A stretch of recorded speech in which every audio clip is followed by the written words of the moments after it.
Class में पुनः सभी विद्यार्थियों का स्वागत है। हम महाभारत का दूसरा वीडियो देखेंगे, जिसमें हमने पहले वीडियो में पढ़ लिया था महाभारत के पर्व कितने होते हैं, 18 पर्व के बारे में पढ़ा था, महाभारत के बारे में पढ़ा था।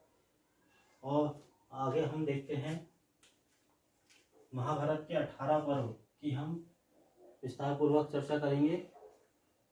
तो पहला पर्व हमारा क्या था, आदि पर्व। क्या था, आदि पर्व। तो आदि पर्व में 19 उपपर्व है।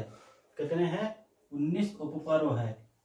233 इसमें क्या है, अध्याय है। 233 इसमें क्या है, अध्याय है। और 9000 क्या है, श्लोक है। 19 उपपर्व है, 233 अध्याय है और 9000 इसमें क्या है, श्लोक है। पहला पर्व कौन सा, आदि पर्व। इसमें शकुंतला आख्यान और पुरुवंशी राजाओं का वर्णन मिलता है। किसमें, आदि पर्व में शकुंतला आख्यान, पुरुवंशी राजाओं का वर्णन मिलता है। महाकवि कालिदास ने लिखा है अभिज्ञान शाकुंतलम, है ना। उसमें पुरुवंशी राजा कौन, दुष्यंत का एक अभिज्ञान शाकुंतलम दुष्यंत का नाटक है ना। किसने लिखा है, महाकवि कालिदास ने। तो शकुंतला उपाख्यान कहाँ मिलता है, आदि पर्व में मिलता है। अगला है धृतराष्ट्र का अपनी पत्नी गांधारी से 100 पुत्रों की प्राप्ति, है ना। 100 पुत्रों की प्राप्ति कौन से पर्व में, आदि पर्व में। अगला है पांडु की पत्नी कुंती और माद्री। पांडु की पत्नी कौन कौन थी, कुंती और माद्री से नियोग द्वारा 5 पुत्रों की जन्म की घटनाएं कहाँ मिलती है, आदि पर्व में मिलती है। कौरवों पांडवों की शिक्षा दीक्षा तथा विवाह आदि का वर्णन भी कहाँ मिलता है, आदि पर्व में मिलता है। इतनी मुख्य मुख्य घटनाएं होती है आदि पर्व में।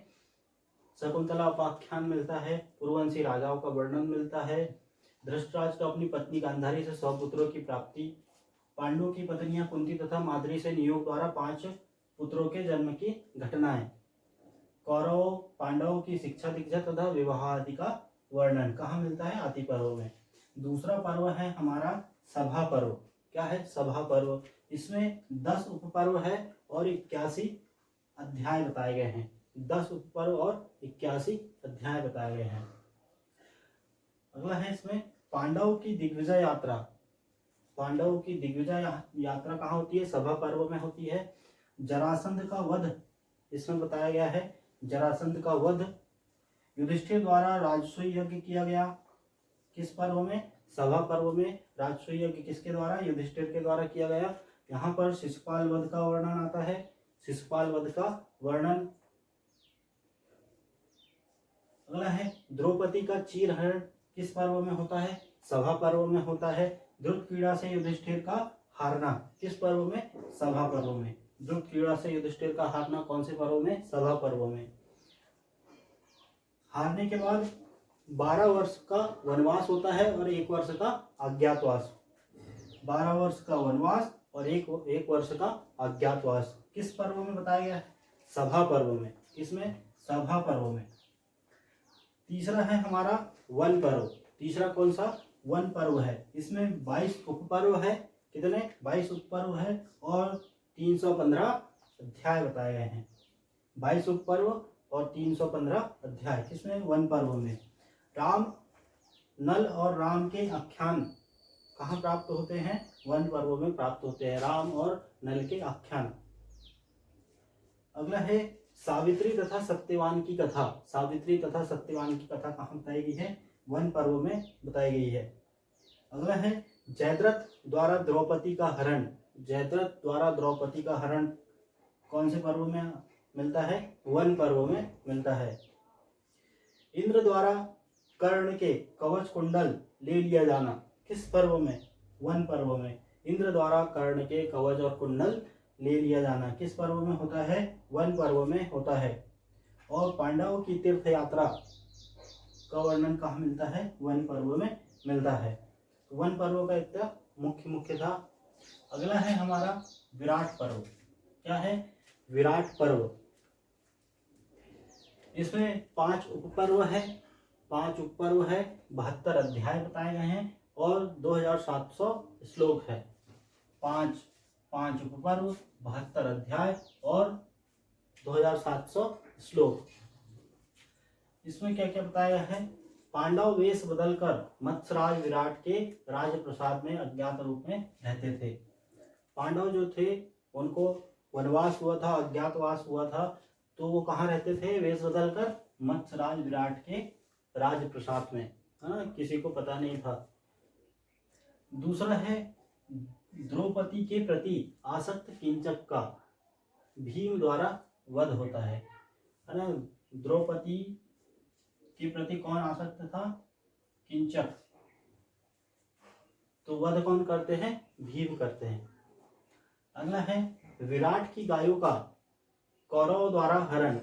विराट की गायों का कौरवों द्वारा हरण तथा अर्जुन और कौरवों का भीषण युद्ध होता है जिसमें कौरव पराजित होते हैं, है ना। विराट की गाय किसके यहाँ रह रहे थे? विराट के यहाँ। तो उनकी गायों का हरण किसने किया था? कौरवों ने किया था। तो अर्जुन और कौरवों का युद्ध होता है, तो वहां पर कौन पराजित होते हैं? कौरव पराजित होते हैं। तो इसका वर्णन कहाँ मिलता है? विराट पर्व में मिलता है। अगला है अंतिम उपपर्व। जो विराट पर्व का अंतिम उपपर्व है उसे वैवाहिक पर्व भी कहते हैं। इसमें विराट की पुत्री उत्तरा, विराट की पुत्री का नाम क्या था? उत्तरा का विवाह अर्जुन के पुत्र कौन? अभिमन्यु के साथ हुआ। किसमें बताया गया है? विराट पर्व में। अंतिम उपपर्व का नाम क्या है? वैवाहिक पर्व, जिसमें विराट की पुत्री का नाम क्या था? उत्तरा। उत्तरा का जो विवाह है अर्जुन के पुत्र अभिमन्यु के साथ हुआ। किस पर्व में? विराट पर्व में। 5वां पर्व है हमारा उद्योग पर्व। 5वां पर्व क्या है? उद्योग पर्व। उद्योग पर्व में 10 उपपर्व है। कितने हैं? 10 उपपर्व है, 196 अध्याय है और 7100 श्लोक है। 10 उपपर्व, 196 अध्याय और 7100 श्लोक। किसमें? उद्योग पर्व में। इसमें क्या क्या बताया गया है? शांति के लिए वार्तालाप। जब युद्ध होने वाला था तो शांति के लिए वार्तालाप हुआ तथा युद्ध की पूर्ण पीठिका बताई गई है। अगला है दुर्योधन को पूरी सेना मिल जाती है तथा अर्जुन को शस्त्र न धारण करने वाले कौन मिलते हैं? श्री कृष्ण जी मिलते हैं। दुर्योधन को पूरी सेना दे दी जाती है और अर्जुन को क्या मिलते हैं? श्री कृष्ण मिलते हैं जो शस्त्र न धारण करने की प्रतिज्ञा लेते हैं। इसमें अम्बोपाख्यान मिलता है। क्या मिलता है? अम्बोपाख्यान मिलता है। अगला है काशीराज की पुत्री अम्बा का हरण किसने किया था? भीष्म ने किया था, है ना। काशीराज की पुत्री अम्बा का हरण भीष्म ने किया। दूसरे जन्म में अम्बा द्रुपद के घर में शिखंडी के रूप में जन्म लेती है, जो किसकी मृत्यु का कारण बनती है? भीष्म की मृत्यु का कारण बनती है। काशीराज की 3 पुत्रियां थी। कितनी थी? 3 पुत्रियां, अम्बा, अंबिका और अंबालिका। तो भीष्म जो थे उन्होंने इन तीनों का हरण किया था, अम्बा, अंबिका और अंबालिका का। तो इन तीनों का हरण क्यों किया था?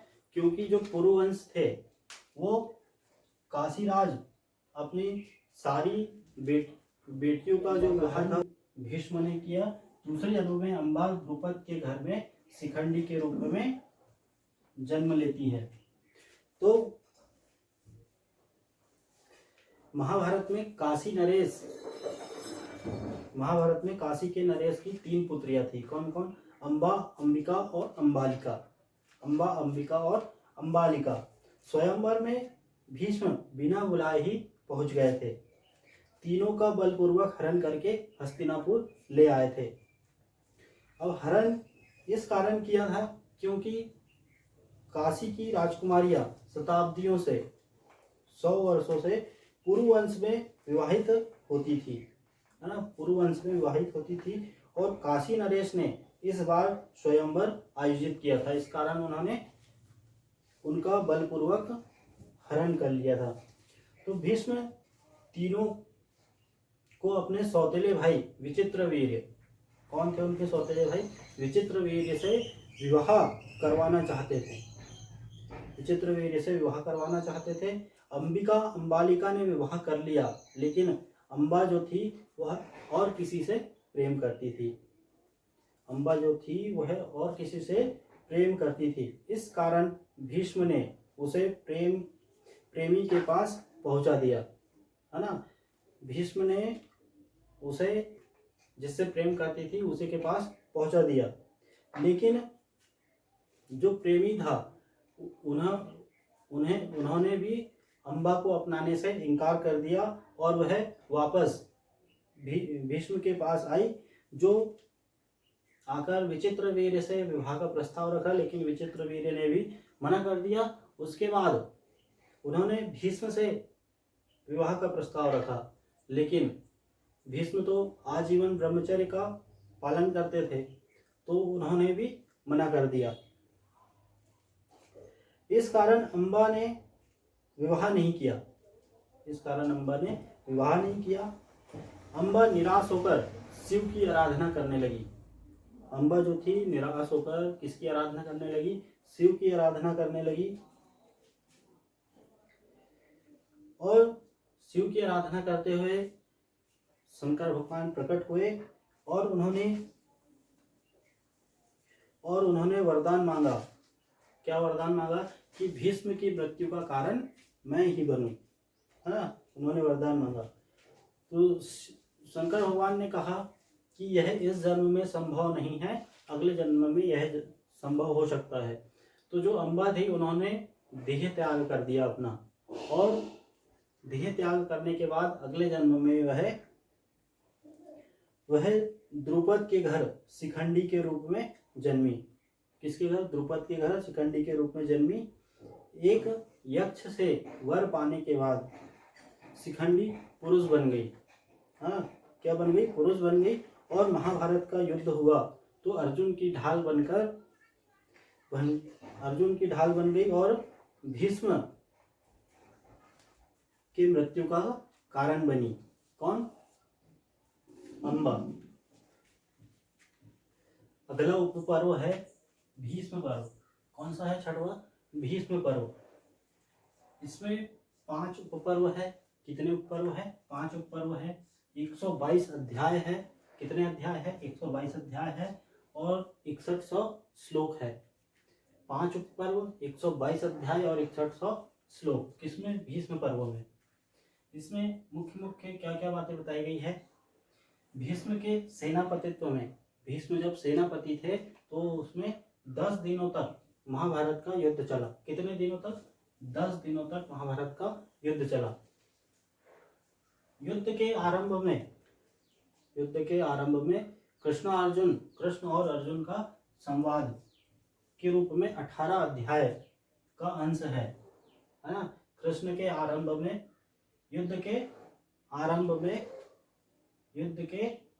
में कृष्णार्जुन संवाद के रूप में 18 अध्यायों का अंश है, जिसे हम क्या कहते हैं? श्रीमद् भागवत गीता, है ना। कितने अध्याय है? 18 अध्याय है। तो श्रीमद् भागवत गीता कहाँ से ली गई है? महाभारत के भीष्म पर्व से ली गई है। अगला है भीष्म कृष्ण की स्तुति करते हैं। जो भीष्म है कृष्ण की स्तुति करते हैं। क्यों? क्योंकि जब भीषण युद्ध हुआ किसके बीच? भीष्म और पांडवों के बीच, तो भीष्म जो थे वह किसी से हार नहीं रहे थे और अर्जुन उन पर शस्त्र नहीं उठा रहे थे। तो कृष्ण जी अपनी प्रतिज्ञा तोड़ने के लिए तैयार होते हैं और सुदर्शन चक्र निकाल लेते हैं। तब जो थे भीष्म कृष्ण की स्तुति करते हैं।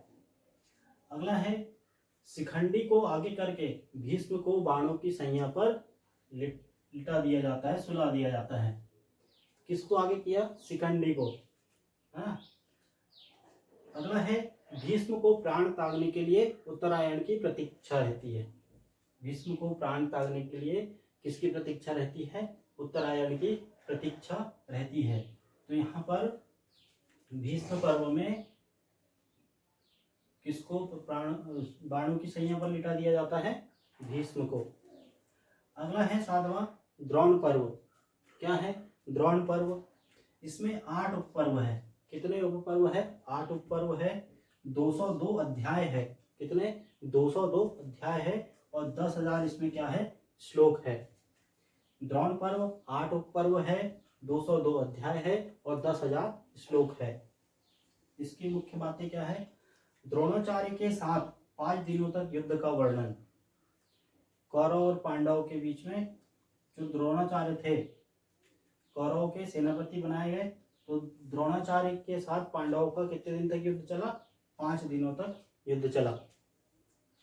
अगला है युद्ध में सशक्त को अभिमन्यु, जयद्रथ, घटोत्कच तथा द्रोणाचार्य का वध होता है ना। क्रमशः किसका किसका वध होता है? सशक्त को, अभिमन्यु, जयद्रथ, घटोत्कच और द्रोणाचार्य का वध होता है।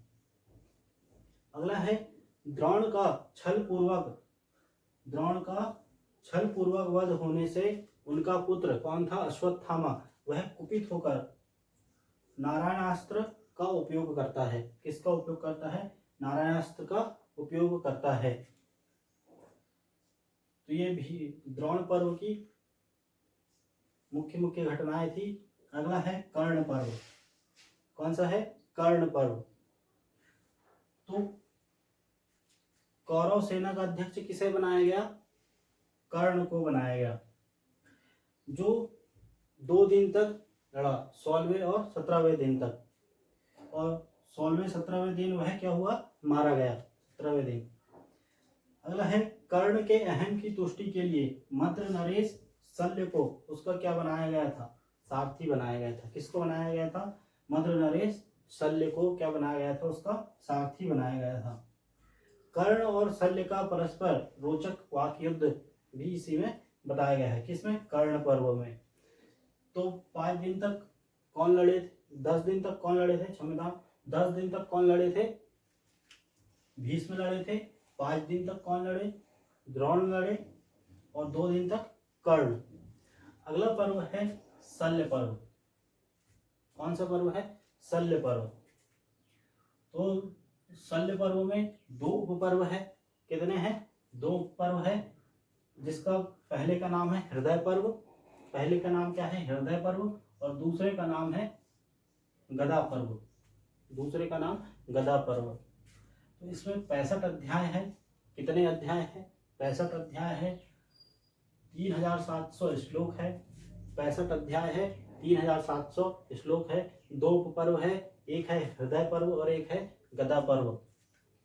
इसकी मुख्य घटनाएं, इसमें अंतिम 18वें दिन का वर्णन बताया गया है। तो शल्य कौरवों का सेनापति बना तथा उसका क्या हो गया? वध हो गया।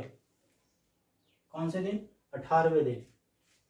अगला है दुर्योधन का गदा युद्ध एवं उरुभंग। इस पर्व की मुख्य घटना मानी जाती है ना। दुर्योधन का गदा युद्ध होता है भीम के साथ, उसकी क्या होती है? जंगा तोड़ दी जाती है। यह इस पर्व की मुख्य घटना मानी जाती है। अगला है इस पर्व के साथ युद्ध समाप्त हो जाता है। तो शल्य पर्व में महाभारत का युद्ध क्या हो जाता है? समाप्त हो जाता है। अगला है 10वां पर्व सौप्तिक पर्व। क्या है? सौप्तिक पर्व। इसमें एक उपपर्व है। क्या है? इसमें एक उपपर्व है जिसका नाम है ऐशिक उपपर्व। क्या है? ऐशिक उपपर्व। इसमें 18 अध्याय है और 810 क्या है? श्लोक है। 18 अध्याय और 810 श्लोक है। अगला है पांडवों की सोई हुई सेना पर आक्रमण करके द्रौपदी के 5 पुत्र का मारा जाना है ना। पांडवों की जब सेना सोई हुई थी तो कौरवों में कौन कौन थे? कृपाचार्य थे, कृतवर्मा थे और अश्वत्थामा थे। इन्होंने द्रौपदी के 5 पुत्र की हत्या कर दी थी। अगला है इस समाचार से दुर्योधन की संतोषप्रद मृत्यु हो जाती है ना। इस समाचार को सुनता है कौन? दुर्योधन, और उसकी संतोषप्रद मृत्यु हो जाती है। अगला है पांडव अश्वत्थामा को पकड़कर जो पांडव थे अश्वत्थामा को पकड़ कर उसके सिर की मणि निकाल लेते हैं। कौन निकालते हैं? पांडव। अगला है स्त्री पर्व। कौन सा पर्व? स्त्री पर्व। 11वां पर्व क्या है? स्त्री पर्व। इसमें 3 उपपर्व है। कितने उपपर्व है? 3 उपपर्व है, जिनके नाम है जल प्रदानिक, स्त्री विलाप और श्राद्ध। जल प्रदानिक, स्त्री विलाप और श्राद्ध किसके उपपर्व है? स्त्री पर्व के। इसमें 27 अध्याय हैं। कितने हैं? 27 अध्याय है और 820 श्लोक है। 820 क्या है? श्लोक है। अगला है इसकी मुख्य घटनाएं। श्राद्ध उपपर्व में कुंती युधिष्ठिर को कर्ण के जन्म का वृतांत सुनाकर उसका भी श्राद्ध करने को कहती है। कौन? कुंती। इस घटना पर युधिष्ठिर स्त्री जाति को श्राप देते हैं। कौन श्राप देते हैं? युधिष्ठिर देते हैं। किसको देते हैं? स्त्री जाति को श्राप देते हैं कि अब स्त्रियों के मन में कोई भी बात छिपी नहीं रहेगी, है ना। स्त्री जाति को कौन श्राप दे देते हैं? युधिष्ठिर श्राप दे देते हैं कि स्त्री जाति में अब कोई भी बात छिपी नहीं रहेगी, उनसे कोई भी बात छिपी नहीं रहेगी, क्योंकि उन्होंने कर्ण के जन्म का वृतांत छिपा कर रखा था। अगला है गांधारी द्वारा कृष्ण के वंश के विनाश का श्राप दे दिया जाता है। किसको श्राप दे दिया जाता है? कृष्ण को श्राप दे दिया जाता है कि तुम्हारे वंश का विनाश हो जाएगा। किसके द्वारा? गांधारी के द्वारा। 11 पर्व है। अगला हमारा पर्व है शांति पर्व। अगला पर्व कौन सा है? शांति पर्व। इसमें 3 उपपर्व है। कितने? 3 उपपर्व है। पहला उपपर्व है राजधर्मानुशासन, दूसरा है आपद धर्म और तीसरा है मोक्ष धर्म। पहला राजधर्मानुशासन, दूसरा आपद धर्म और तीसरा मोक्ष धर्म। इसके शांति पर्व के 3 उपपर्व। 362 अध्याय है। 362 अध्याय है। 14,725 श्लोक है। 14,725 श्लोक है। यह महाभारत का सबसे बड़ा पर्व है। यह महाभारत का सबसे बड़ा पर्व है। कौन? शांति पर्व। राजधर्म, वर्ण धर्म, राजधर्म, वर्ण धर्म, आश्रम धर्म, दंड नीति, आपद धर्म आदि का यहाँ पर विवेचन किया गया है। अगला है मोक्ष धर्म। सृष्टि, जीव, आत्मा, कर्म ज्ञान, पुरुषार्थ आदि का यहाँ पर प्रतिपादन किया गया है। इसमें पराशर गीता भी बताई गई है, अध्याय 290 से 298 तक। हंस गीता भी बताई गई है, अध्याय 299, है ना। अगला है संयम में भीष्म के द्वारा युधिष्ठिर आदि को उपदेश दिया जाता है। संयम पर कौन थे? भीष्म, उत्तरायण की प्रतीक्षा में। तो यहाँ पर किसको उपदेश दे रहे हैं? युधिष्ठिर को। कहाँ पर? शांति पर्व में। कहाँ पर दे रहे? शांति पर्व में। जो शांति पर्व है ये अपने आप में एक ग्रंथ के समान है।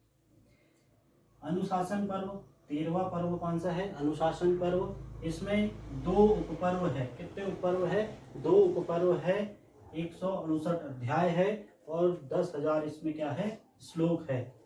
2 उपपर्व है, 168 अध्याय है और 10,000 इसमें क्या है? श्लोक है। इसके जो प्रथम उपपर्व है उसे दान धर्म के बारे में बताया गया है। उसमें क्या बताया गया है? दान धर्म के बारे में बताया गया है।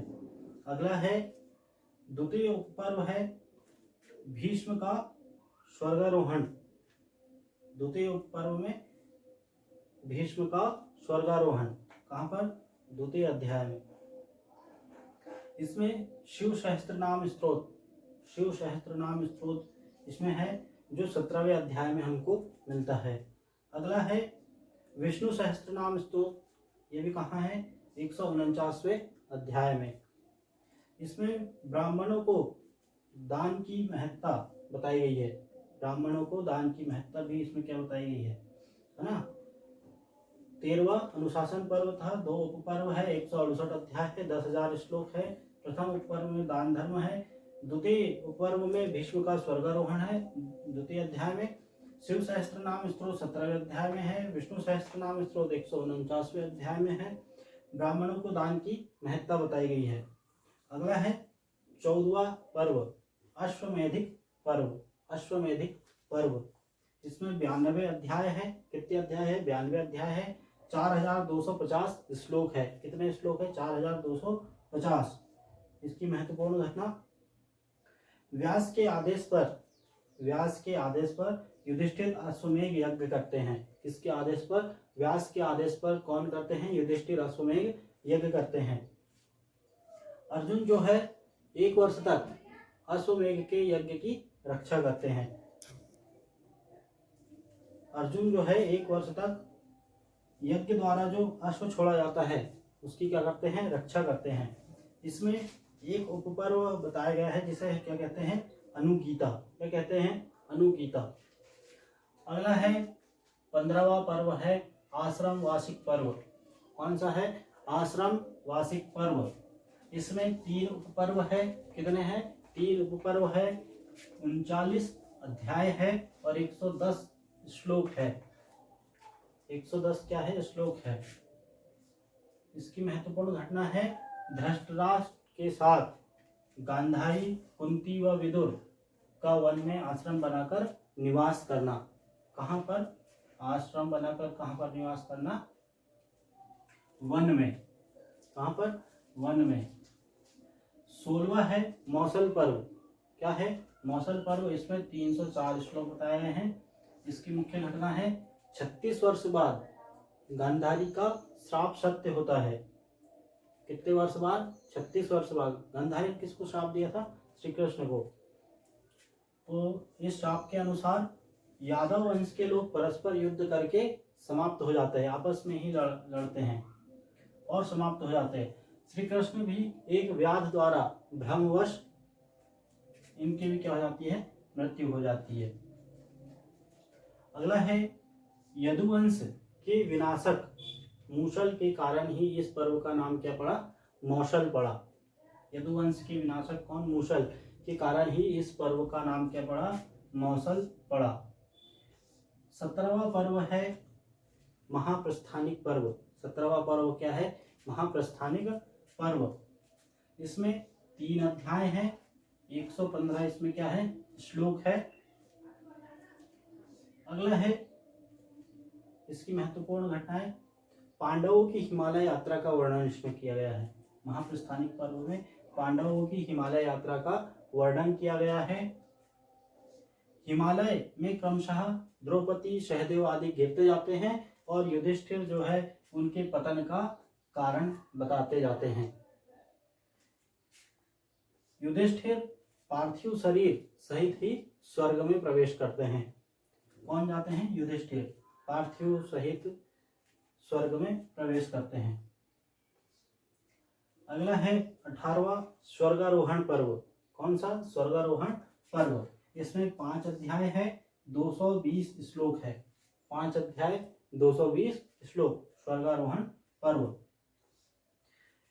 इसकी मुख्य घटना है, युधिष्ठिर के स्वर्ग पहुंचने तथा देवदूत के साथ नरक में जाकर अपने भाइयों के करुण क्रदन सुनने का वृतांत है।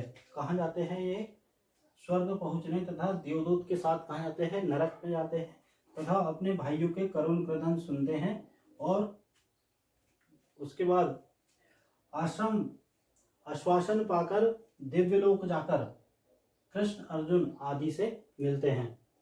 पहले कहाँ जाते हैं? नरक जाते हैं। उसके बाद वहाँ अपने भाइयों के करुण क्रदन सुनते हैं और उसके बाद वह आश्वासन पाकर वहाँ से दिव्यलोक जाते हैं और वहाँ पर कृष्ण, अर्जुन आदि से मिलते हैं। किस पर्व में? स्वर्गारोहण पर्व में। अगला है, इसे महाभारत का सार भारत सावित्री भी कहते हैं। किसे? स्वर्गारोहण पर्व को भारत सावित्री किसे कहते हैं? स्वर्गारोहण पर्व को कहते हैं। तो ये हमने पढ़ा महाभारत के 18 पर्वों के बारे में। वीडियो अगर अच्छा लगा हो तो लाइक कीजिएगा, शेयर कीजिएगा, सब्सक्राइब कीजिएगा। जय श्री राम।